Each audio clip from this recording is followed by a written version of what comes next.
I remember when I sat down last year and I was trying to explain how this project was going to work. You know, the only way you can say is we're going to bring you rain.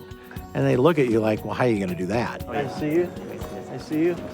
See you. Rwanda has some particular challenges because it's very small with a high population density and it's landlocked. So all of those things tend to work against you when you look at your agriculture. In one way, this project, Nasho, is a groundbreaking effort. It's taking about 2,000 farmers and their families and trying to organize them under 63 center pivot irrigation systems so that they can basically have water when they need it. This is the Eastern Province, which is one of the driest places in the country. Very little rain, and in most seasons, farmers would have to migrate and go look for some other places to cultivate. These are their rows. That's pretty wide. The foundation's interest is to help small-scale farmers to lift themselves out of poverty. Not that bad. Our goal is to keep as many farmers on this land as we can keep. If you look at the size of this country and you look at the requirement to use almost every square meter of land that they can grow something on, you're gonna have to get creative. And to me, Nasho is getting creative. We have a natural lake where we get the water from, but almost 40% of the irrigation cost is energy. So we had to build a solar power plant that provides the energy for the pivots. But we still had a problem. Everyone had his own piece of land. That land had a house on it where the family lives. We had a little pen for the animals. But for the pivot to make a complete circle, that meant anything like a house within that circle had to go.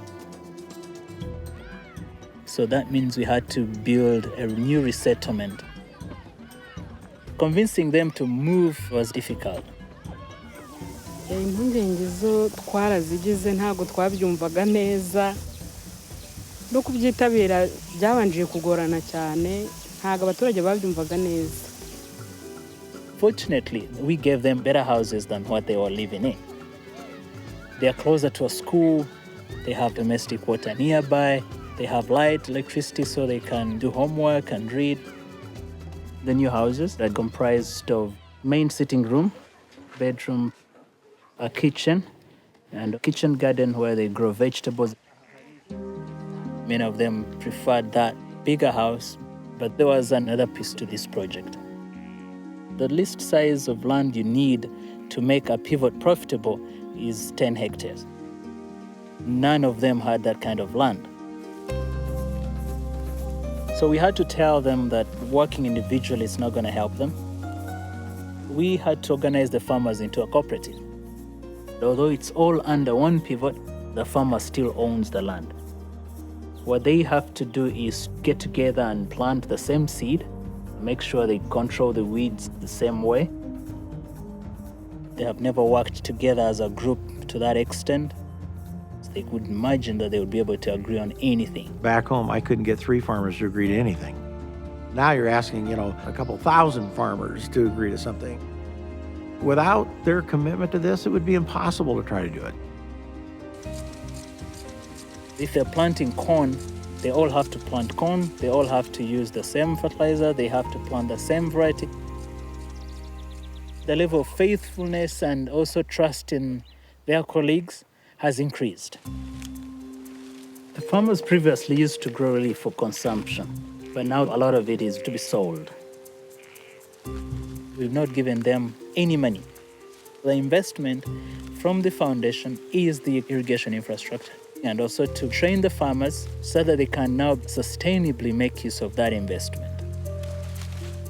This is probably the single biggest challenge. There's no future for Africa without dealing with the agriculture question. Its population is set to double. There's a high degree of arid land and it can be difficult to develop it. What people like Howard are doing is being prepared to experiment and innovate in ways that will teach us a lot about what works and what doesn't. We really try to think of our work not as aid, but as an investment. When we leave, something should be left behind that is still adding to the value of what's happening. We have another really big project. It's the Rwanda Institute for Conservation Agriculture, RICA. It will be a research facility that's designed to transform the region. We want to bring new thinking, new technology. You'll have all sorts of different animals and different demonstrations of processes, whether it's dairy or whether it's irrigation or conservation agriculture.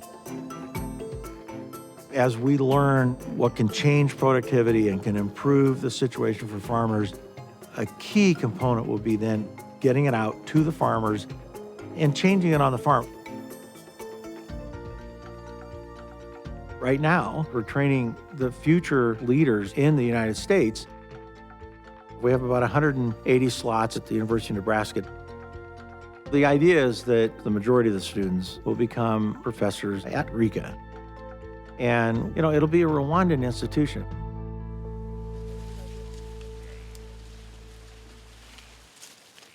I'm doing irrigation systems. We are all thinking of ideas that could be implemented in our country. Learning from class, learning from outside of class, going out the field. 22, 25. I mean, you get to the United States and it's really cool. It's lots of technology, adventures. It's always fascinating. Some of these are not even dry yet. We keep importing seeds from different countries, and I feel like we should be doing that from here since we depend on agriculture so much. We got 50 here. I want to change my country. So this is one big step to actually achieving that dream. Hands-on training can transform the agriculture sector. It is touching the core aspiration of the country and the economic transformation of this nation. Howard's Center in training those farmers is important. This is going to be a resource, by the way, that in the end will not just be used by Rwandans, it will be used by countries all over Africa. You can have all the fancy technology you like, but if the farmers aren't getting trained to use those and understand them, then it won't work. We need to show by demonstration,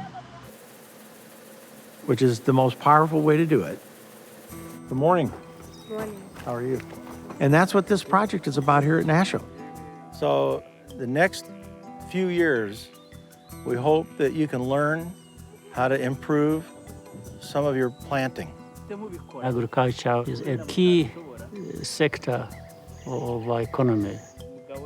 And the Howard Buffett Foundation is addressing it comprehensively. So you can see how we're planting and spacing the seeds differently. Increasing productivity, it's huge. It goes directly to the farmers. Iki gitekerezo cyiza. Ubu turi mu kwezi kwa munani. Urabona ko turi gutera. Ariko iki gihe twagiraga ubwoba kuko twagatuzi ko izuba rizava. Ubu ntabwo twakubita isuka mu mirimo. We've already seen major changes. They've tripled their yields, and that's basically in a year. Iki kiba twarishwe n'inzara. Twarananutse. Ubu tumaze kubyibuha. Yeah, pretty soon you'd be like me. With Howard and his foundation, we don't get lost in bureaucracies. It's think of an idea and then you go. You cannot find a better partnership than this one. I want to thank you guys. Well, I want to thank all of you for having the courage and the willingness to try something new. I'm glad you have rain now.